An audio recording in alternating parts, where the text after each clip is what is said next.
a lot of scientists around the world that want to see their materials used. They would love nothing more for other scientists to take them off in new and fantastic directions.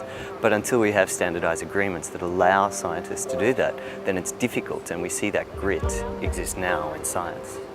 Collaboration isn't just a risk, but it's actually an opportunity as well. And of course you've got to balance risks and think about them, but the opportunity might greatly outweigh the risks that are often protected against by corporate lawyers and so on. If you are in a well enough resourced laboratory, you can bypass the entire material transfer agreement process simply by having everything you need synthesized. And that solves the problem for very well resourced laboratories.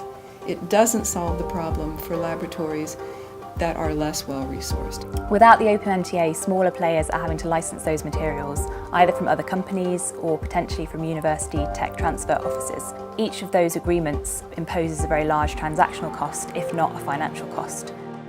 What we need to be sure is that we are able to publish the results of what we do, and ideally to use those results further, either with collaborators or to commercialise. Those terms aren't always given when we receive materials from elsewhere, and can actually be quite restrictive to us and hamper what we actually want to do with our science. The OpenMTA would allow you to exchange those materials that are non-proprietary, on which there are no patents have been claimed or no patents are likely to be claimed, and which enable you to do your research and that have multiple uses in different experiments, and which underpin all of basic research.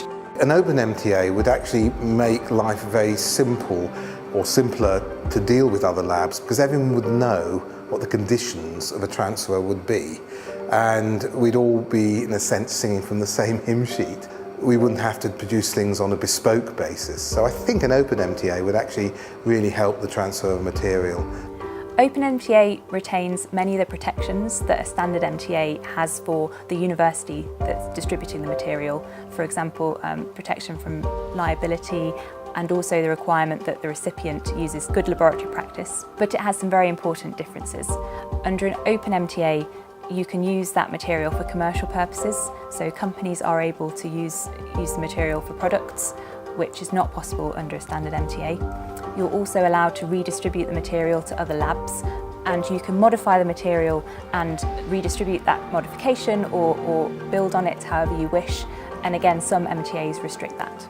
The main benefit of having the OpenMTA is to have the biggest number of institutions signing up for this and having the terms agreed, including recognition and attribution of the material. In that way, no revision will be needed, signing out will be so much quicker, and the most important thing is for the researchers to have their materials to carry on their work as soon as possible. This is what everybody wants. It's going to help unlock some of the wonderful innovation capacity that you see in scientists around the world. And when they start collaborating together and they start working together, you're going to get much more innovation, much greater social impact with engineering biology than we're going to have today.